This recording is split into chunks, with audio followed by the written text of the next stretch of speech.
अस्सलाम वालेकुम students, today we will study about the embryonic induction. ये छोटे छोटे कुछ एक दो फिनोमिना हैं आपके चैप्टर के एंड में दिए हुए। तो that is the embryonic induction. What is embryonic induction? The capacity of the some cells of embryo to effect the development of the other cells is called embryonic induction. Can be defined as the capacity of the some cells of the embryo to influence the development of the other cell is known as the embryonic induction. Embryonic induction पे जो work हुआ है उसमें hence P man और Mangold का नाम जो है वो उसमें हमारे सामने आता है। They both worked on the embryonic induction in 1924। तो उन्होंने एक्सपेरिमेंट्स जो थे वो परफॉर्म किए। अपने एक्सपेरिमेंट्स में उन्होंने क्या किया कि in their experiments they took the 2 embryos of the salamander at the gastrula stage.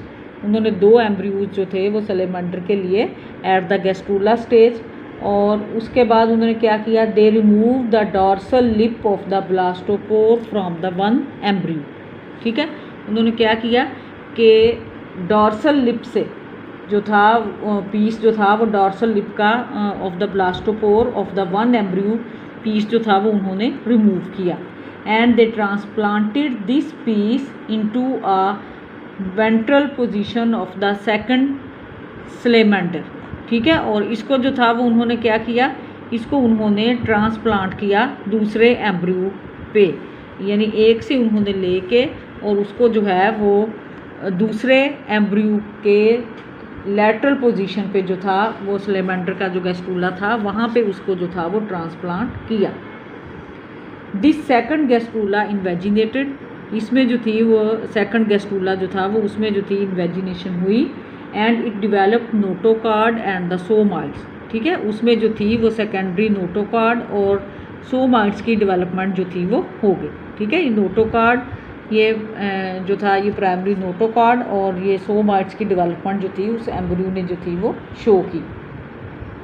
The piece of the dorsal lip of the blastopore induce the second embryo to develop a complete nervous system at the site where the dorsal lip of the blastopore was the placed. Actual हुआ क्या कि जो उन्होंने जो एक piece जो था वो लिया था डॉर्सल लिप का, उसको जब उन्होंने दूसरे एम्ब्रियो के साथ जो था वो उसको अटैच किया तो फिर क्या हुआ कि इसने उसमें इंड्यूस कर दी सेकंड एम्ब्रियो में, ये इंडक्शन काज कर दी कि to develop the complete nervous system at the site where the dorsal lip of the blastopore was the placed. जहाँ पे वो डॉर्सल लिप लगाया गया था वहाँ पे जो थी उन्होंने वो डेवलपमेंट जो थी उसकी नर्वस सिस्टम की डेवलपमेंट जो थी वो कॉज कर दी।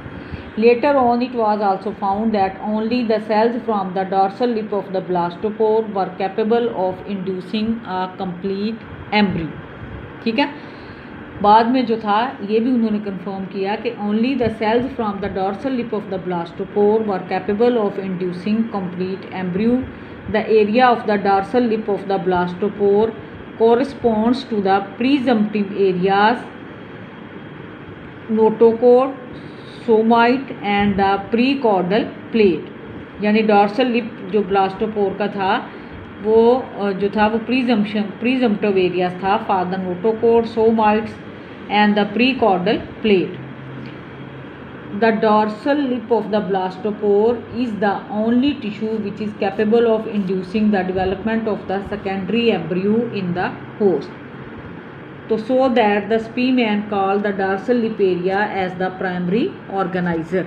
तो इसलिए उन्होंने वो डॉर्सल लिप वाले एरिया को जो था वो नाम प्राइमरी ऑर्गेनाइजर का दिया। And this phenomena was named as the primary induction because he believed it to be the first inductive event in the development. तो इस फिनोमिना को उन्होंने प्राइमरी इंडक्शन का नाम दिया and it was the first inductive events in the development। तो ये छोटा सा जो है वो एक टॉपिक है इसका एम्ब्रियोनिक इंडक्शन का, जिसमें जो है हमने देखा कि कैसे जो है सम सेल्स ऑफ द एम्ब्रियो जो हैं वो दूसरे सेल्स की डेवलपमेंट को जो है वो इफ़ेक्ट करते हैं।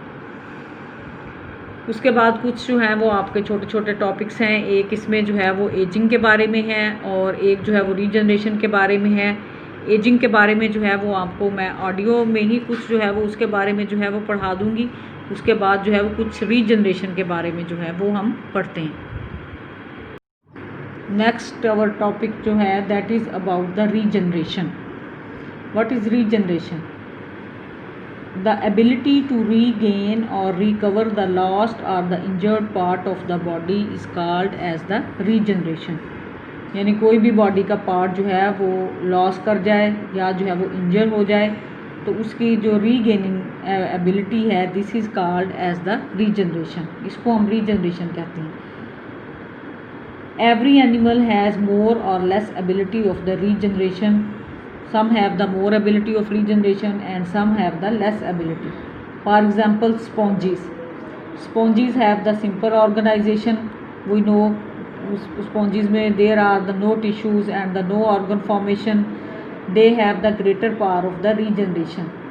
These not only replace the lost part but any piece of the body is capable of growing into a complete spongy। यानी स्पॉन्जी में ये रीजनरेशन जो है वो इस हद तक ज़्यादा है कि कोई उनका पार्ट मिस कर जाए सिर्फ वही रीजनरेट नहीं होता बल्कि उनका कोई भी पार्ट बॉडी का जो है वो it is capable of growing into a complete spongy. इसका मतलब कि उनमें जो है रीजनरेशन की कैपेबिलिटी जो है वो बहुत ज़्यादा है।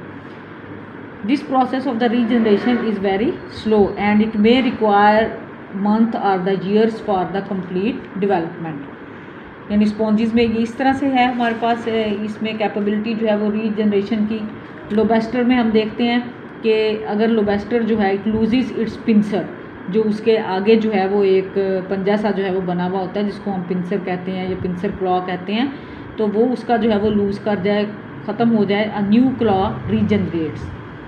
Similarly in case of the starfish में हम देखते हैं कि if the starfish break off parts of its arm into pieces and its central disc completely lost the arm, the central disc in almost all cases regenerates its arm. यानी अगर उसकी कोई arm जो है वो मिस हो जाए तो उसमें भी जो है वो रीजनरेशन हो जाती है।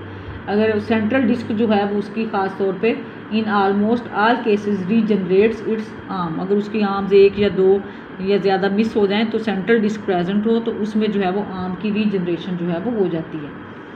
And sometimes in some cases the arms are also capable of developing into the separate individuals, या बाद दफ़ा जो है वो आर्म जो सेपरेट हुई हुई होती है उससे एक पूरा सेपरेट इंडिविजुअल जो है वो भी डिवेलप कर जाता है। In case of the earthworm, if the head of the earthworm is the removed, a new head gets to be the regenerated। Earthworm में अगर जो है वो नया हेड जो है वो एक हेड जो है वो उसका जो है वो रिमूव हो जाए तो न्यू हेड जो है वो रीजनरेट कर जाता है। इसी तरह से ही लिजर्ड के पास भी ये कैपेबिलिटी है। Lizards can regenerate their tail for example at the time of the danger and due to some other reasons they easily discard their tail and it can be regenerated due to the some special features of its tail. अपने tail के कुछ special feature की वजह से इसकी regeneration जो है वो हो जाती है। फिर इसमें जो है कुछ ये salamanders which belongs to the amphibians, they can also regenerate their limbs and the tail in the larval stages. अगर उनकी लिम्स और टेल जो है वो मिस हो जाएं लार्वल स्टेज पे तो उनकी भी रीजनरेशन जो है वो हो जाती है। Even the salamanders can regenerate their limbs throughout the life, सारी ज़िंदगी भी वो उनको रीजनरेट जो है वो कर सकते हैं। लेकिन जब वो ओल्ड एज में हो तो फिर ये रीजनरेशन का प्रोसेस जो है वो स्मॉल होता है और जब वो यंग एज में हो तो फिर ये रीजनरेशन का प्रोसेस जो है वो ज़्यादा रैपिड होता है। Similarly, in case of the planaria, there are also the some unspecialized cells are always present in the body। Planaria वगैरह में भी कुछ अनस्पेशलाइज्ड सेल जिनको हम न्यूब्लास्ट कहते हैं, these are always present within the body of the adult, और जब जो है then these are mobilised and migrate to the side of amputation. ठीक है, जहाँ पे जो है वो कोई चीज़ जो है वो मिस हुई होती है उस साइड पे जो है ये माइग्रेट कर जाते हैं and then they undergo the differentiation and differentiate into the special type of the cell। तो उसमें जो है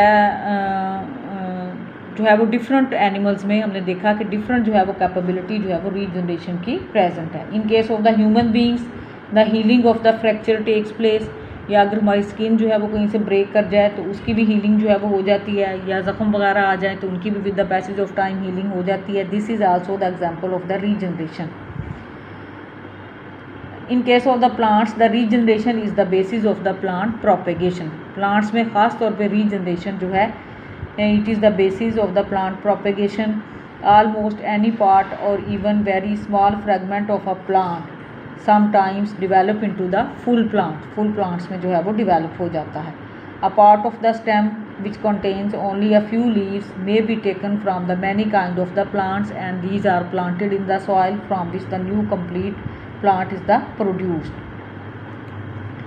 तो this is the phenomena of the regeneration, और ये प्लांट्स में भी रीजनरेशन की कैपेबिलिटी जो है वो काफ़ी ज़्यादा होती है। There are the two, if we study the process of the regeneration, there are the two processes of the regeneration. उसमें क्या है, सबसे पहले तो there must be the presence of the undifferentiated cells and the second is the formation of the de-differentiated cell। यानी दो उसमें जो है वो आप कहने के प्रोसेस जो है वो टेक पार्ट करते हैं। तो कि first one is the animals have the presence of the undifferentiated cell. जैसे हमने पीछे भी डिस्कस किया कि प्लेनेरिया में जो है वो अनडिफ्रेंशिएटेड सेल या अनस्पेशलाइज्ड सेल जो है वो प्रेजेंट्स होते हैं, and these are called as the neoblasts. These are present in the body of the adult. और जब जो है वो कहीं कोई उसकी बॉडी का पार्ट जो है वो कट जाता है या कोई कटिंग हो जाती है तो यही न्यूब्लास्ट जो हैं दीज आर मोबिलाइज्ड, और ये वहाँ पे माइग्रेट करके चले जाते हैं उस जगह पे जहाँ पे कोई कट वगैरह जो है वो लगा है, and then they differentiate into the specialised type of the cell.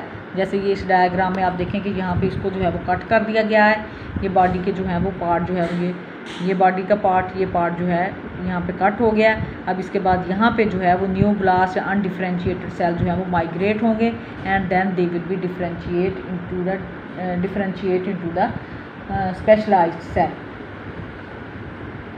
और कुछ जो है वो animals, for example in case of the salamanders, some specialised tissues cell types जो होती हैं वो कटे हुए हिस्से पे जो हैं वो प्रेजेंट होती हैं, and these are the dedifferentiated, और वो फिर उस बाद में जो है वो डी डिफ्रेंशिएट हो जाती हैं। डी डिफ्रेंशिएट मीन कि पहले वो डिफ्रेंशिएट हुई होती हैं, उसके बाद वो दोबारा डी डिफ्रेंशिएट, यानी they become the less specialised cell, and then these less specialized cells proceed to differentiate into the same and the different types of the cell।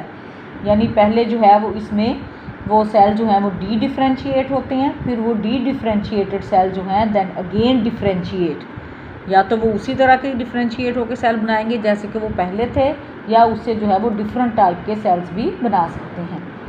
तो इसमें जो है वो दो प्रोसेसेस जो हैं वो इन्वॉल्व होते हैं रीजनरेशन में। One is the presence of the undifferentiated cell and the second is the formation of the dedifferentiated cell. तो कुछ में जो है वो अनडिफ्रेंशिएटेड सेल प्रेजेंट होती हैं और कुछ में जो है वो डिफ्रेंशिएटेड सेल जो हैं वो उनकी डी डिफ्रेंशिएशन जो है वो होती है। तो this was about the regeneration process कि रीजनरेशन का फिनोमिना जो है वो क्या है। अल्लाह हाफिज़।